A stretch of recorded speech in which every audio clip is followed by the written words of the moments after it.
threw some shit on that helmet. Yeah, you threw shit all over me too. Does it look like the lens is clean? Yeah, pretty good. A little bit of water spots on it. Has to be expected.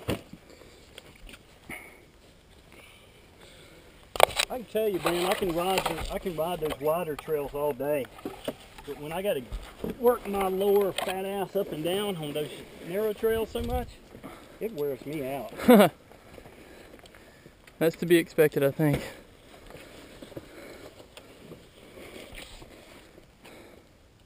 It's hot.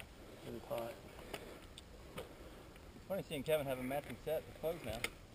Yeah, I know, right? If I hadn't liked all the colors that were on that helmet, I would have probably got this one. Because I was gonna get that white outfit too, but when I ordered it, they were sold out.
Toast.